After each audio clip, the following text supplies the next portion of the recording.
tous, Shalom, que le Seigneur soit béni et demeurez béni au nom de Yahushua Mashiach. Le Seigneur est sauveur, celui qui donne le souffle de grâce, de joie en abondance, le souffle de sa vie en abondance, le souffle de son esprit en abondance. Alors, je voulais pas, à la base, je ne voulais pas faire ce partage, mais voilà, je me suis dit que ce serait utile par la grâce du Seigneur. Voilà. Je vais aller dans un sujet que beaucoup aujourd'hui, malheureusement, on va dire néglige. Je ne peux pas dire vraiment méprise. Il y a une sorte de mépris, mais c'est plus de l'ignorance que du mépris. C'est plus de la négligence qu'un réel mépris. Parce qu'il y a cette connaissance, mais en même temps, il y a une ignorance qui fait que on passe par-dessus inconsciemment. Et pourtant, c'est quelque chose de primordial, de fondamental. Voilà. Enfin, fondamental. Enfin, ça fait quand même partie des fondements, quoi. Parce qu'on voit que c'est vraiment un début, un sujet qui est dans les débuts du livre des Actes des Apôtres, dans lequel d'ailleurs je vais aller maintenant. Voilà, Actes des Apôtres, chapitre 4, à partir du verset 32. On n'en parle pas assez. Voilà, et vraiment, on néglige vraiment le message, dans ce message précis venant de cette culture. Or, la multitude, Actes chapitre 4, verset 32, or, la multitude de ceux qui croyaient n'était qu'un cœur et qu'une âme. Voilà. Et personne ne disait que ces biens lui appartenaient en propre, mais toute chose était commune entre eux, et les apôtres rendaient témoignage avec une grande force et la résurrection avec une grande force de la résurrection du Seigneur Yehoshua, et une grande grâce était sur eux tous. Voilà. Car il n'y avait parmi eux aucun indigent, parce que tous ceux qui possédaient des terres ou des maisons les vendaient, et ils apportaient le prix des choses vendues, et le mettaient aux pieds des apôtres, et on les distribuait à chacun selon qu'il en avait besoin. Où est cette église-là aujourd'hui? Où est cette église? Où est cette église? Excusez-moi, hein, mais où est aujourd'hui cette église? Voilà. Et on ne passe pas aujourd'hui dans ce passage-là. On n'y passe pas. Pourquoi? Parce que ça arrange pas. Hein. Et je vous dis que même si on entend ce passage-là, on va dire Amen. Oh, c'est vrai. Oh Seigneur. Oh, change le cœur. Oh Seigneur. C'est pas question de ça. C'est pas question de changer les cœurs. C'est pas question d'intercéder. Ça n'a rien à voir. Parce qu'intercéder, c'est bien. Mais voilà. C'est prendre réellement conscience. C'est vraiment considérer en changeant sa manière de vivre, en changeant sa manière de penser sur ce sujet. Tout simplement. C'est aussi ça le réveil. Hein. Le réveil, c'est pas seulement aller écrire dans les rues, aller évangéliser, aller donner seulement à manger aux SDF, etc. Non, c'est prendre conscience et bouger aussi. Voilà. Voilà, c'est partager. Je parle pas de partager des messages. Mais voilà, je veux dire, partager dans le sens où on prend conscience, alors du coup on en parle aussi également, on en parle à droite à gauche. Voilà, voilà. Après ce passage-là, je vais aller aussi dans Actes des Apôtres, chapitre 2. Voilà, c'est un message qui concorde. Et c'est pas pour rien qu'on en parle à deux reprises. Voilà, de manière différente, mais à deux reprises on en parle. Regardez bien, hein, aujourd'hui. La multitude donc de ceux qui croyaient n'était qu'un cœur et qu'une âme. L'âme à la base, hein. Pourquoi une âme? Parce que c'était le corps du Christ. Ils étaient vraiment un seul corps, un corps. Voilà, ils n'étaient qu'un cœur et qu'une âme. Parce que et l'âme, ils avaient la pensée du Mashiach, tout simplement. Et personne ne disait que ces biens lui appartenaient en propre.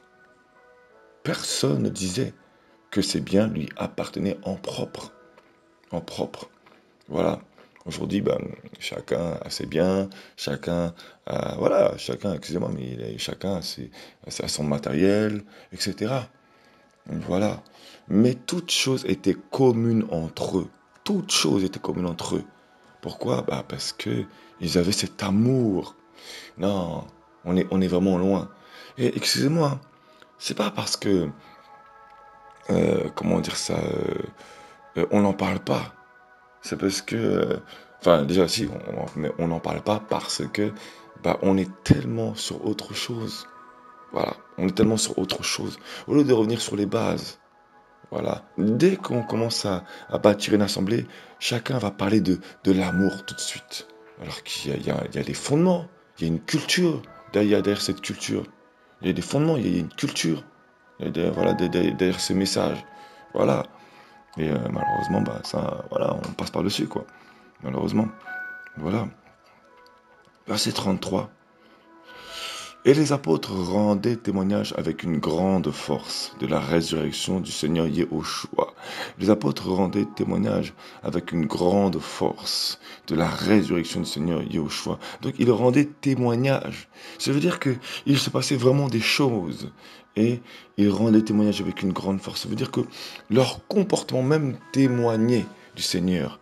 Voilà. De la personnalité du Seigneur. Voilà. Et euh, une grande grâce était sur eux tous. Voilà. Verset 34, pardon. Car il n'y avait parmi eux aucun indigent. Car il n'y avait parmi eux aucun indigent. Voilà. En gros, ça veut dire que leur témoignage, c'était que même s'ils avaient des choses pour eux-mêmes, eh ben, ils les donnaient aux autres. Voilà. Il n'y avait parmi eux aucun indigent. Regardez bien. Et les apôtres rendaient témoignage. C'est un passage qui me saute aux yeux maintenant. Et les apôtres rendaient témoignage avec une grande force de la résurrection du Seigneur Yeshua. Voilà. Et une grande grâce était sur eux tous. Voilà. La phrase s'arrête là. Puis, ça continue. Car, donc, c'est ce qui témoigne, c'est ça qui témoigne. Car il n'y avait parmi eux aucun indigent. Voilà. Voilà. C'est-à-dire que le témoignage des apôtres, c'est qu'ils faisaient en sorte que personne ne manque de quoi que ce soit. Voilà. Ils n'avaient pas peur de reprendre. Ils observaient tout ce qui se passait. Voilà. Tout simplement. Voilà. Parce qu'ils se souvenaient, ils avaient vécu les choses du Mashiach. Ils se souvenaient du témoignage du Mashiach. Voilà. Il n'y avait parmi eux aucun indigent. Parce que tous ceux qui possédaient des terres ou des maisons les vendaient et ils apportaient le prix des choses vendues. Voilà. Mhm. Voilà. Donc en fait, les apôtres n'avaient pas peur de dire qu'il y avait des manques et qu'il fallait donner à son prochain. Ils n'avaient pas peur, tout simplement. Voilà. Ils parlaient de ça. Ils parlaient de ça. C'était leur message. C'était leur message, tout simplement. Voilà. Mhm. Voilà. Voilà. Voilà, ils apportaient le prix des choses vendues et le mettaient aux pieds des apôtres. Et on le distribuait à chacun selon qu'il en avait besoin. C'était ça le témoignage. Voilà, tout simplement. Maintenant, on va aller au chapitre 2. Voilà. Et toute âme, verset 43, à partir du verset 43. Et toute âme avait de la crainte, et beaucoup de prodiges et de signes se produisaient par le moyen des apôtres. Mais tous ceux qui croyaient étaient ensemble dans le même lieu, et ils avaient tout en commun. Ils avaient tout en commun. On en revient au chapitre 4. Hein. Voilà. Ils vendaient leurs propriétés et leurs biens, et les distribuaient à tous, selon les besoins de chacun. Selon les besoins de chacun. Voilà. Donc vraiment, ça veut dire que dans le chapitre 4, ils insistent sur ce qui se passe dans le chapitre 2. Voilà. Selon les besoins de chacun. Chaque jour, verset 46, chaque jour, ils persévéraient tous d'un commun accord dans le temple. Regardez bien, hein? Non, c'est puissant. Chaque jour, ils persévéraient tous d'un commun accord dans le temple. Donc, c'était pas que le jour du Seigneur. Voilà. Parce qu'aujourd'hui, malheureusement, bah, on se rassemble que le jour du Seigneur. Voilà, c'est que le jour du Seigneur. Sinon, les autres jours, bah, on n'a pas le temps, chacun est dans son coin. C'est comme ça, aujourd'hui, c'est l'évangile actuel. Chacun est dans son coin, chacun a ses choses à faire, chacun a sa vie. Alors que du temps de Yahushua, eh bah, on pensait à nous, mais on pensait à l'œuvre du Seigneur. Je ne parle pas de l'Église, on pensait les uns aux autres. Qu'est-ce que je peux faire, Seigneur, pour te plaire? Seigneur, comment je peux faire pour te rendre gloire, Seigneur? Seigneur, comment je peux témoigner de ton nom, Seigneur? Et c'était ça à l'époque. Leur pensée était sur Christ. C'était ça. Leur pensée n'était même pas sur leur bien. C'était ça à l'époque. Ils voulaient tellement mettre Christ en avant. C'était ça. Voilà. Tout simplement.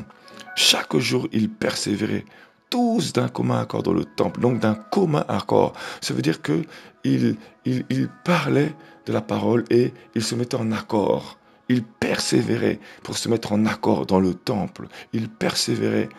Donc quand on parle qu'il se mettait en accord, ça veut dire qu'il n'y avait pas une tête, une autorité qui parlait et tous disaient Amen. Non, non.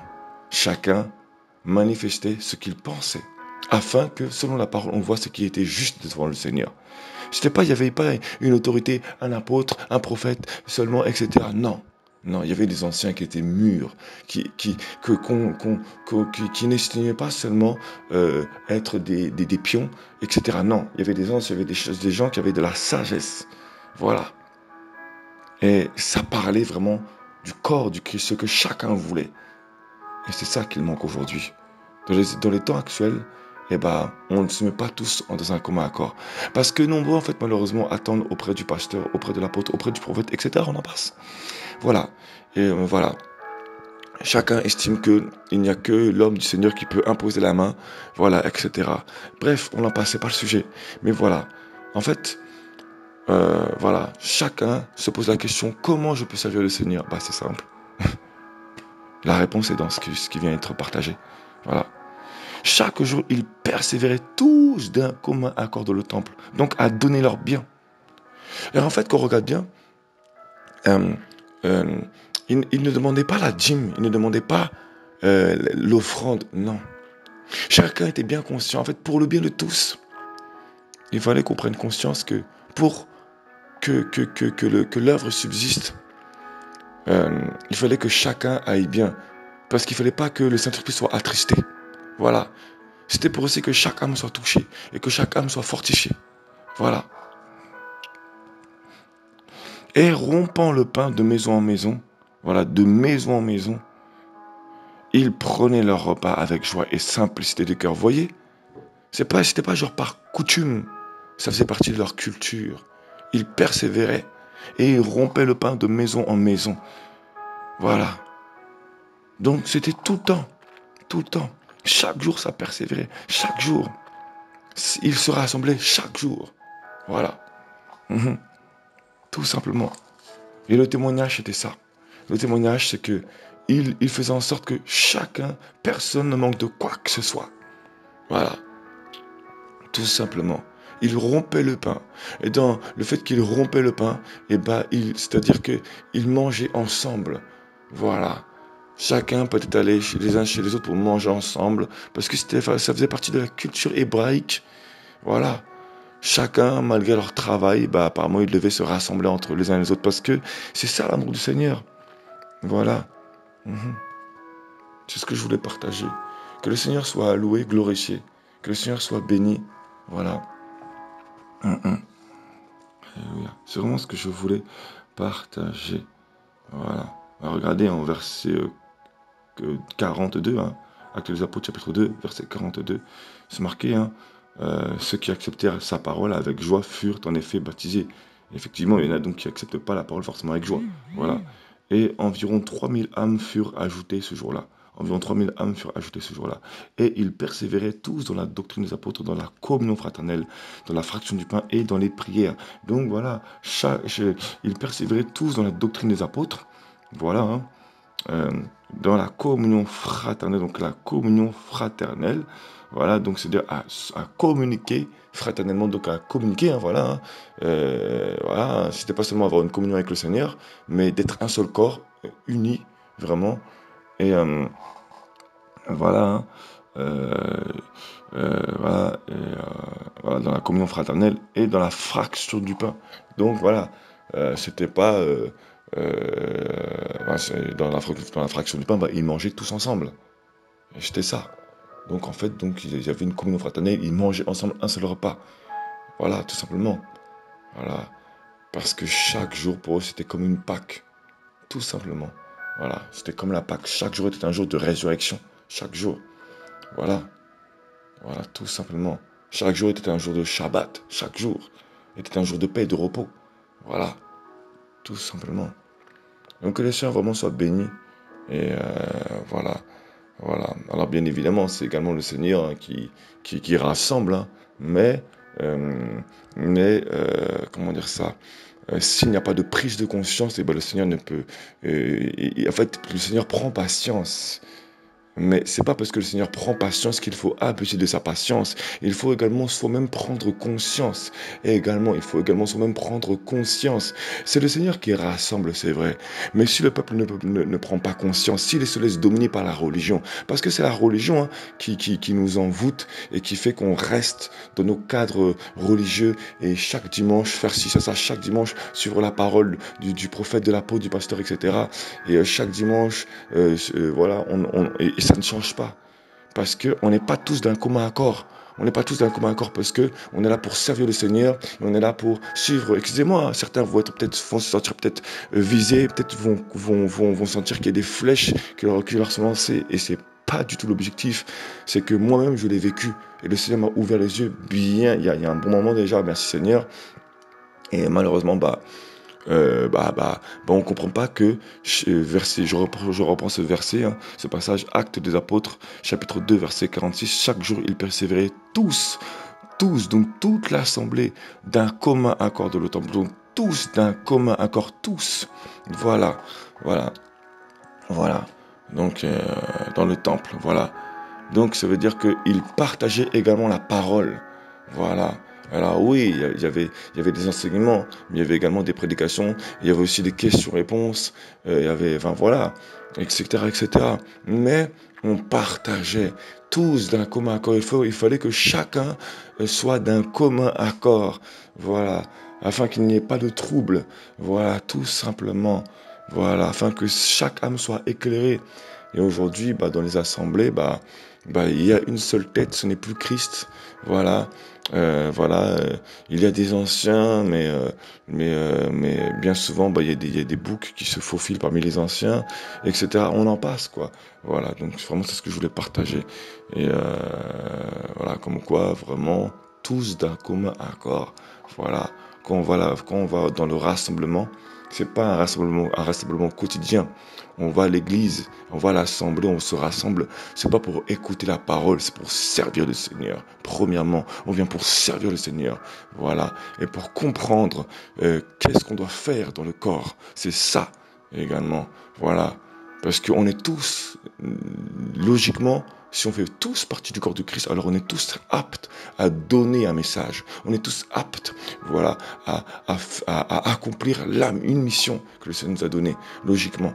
Voilà, tout simplement. Et c'est vraiment ça que je voulais partager. Voilà, voilà.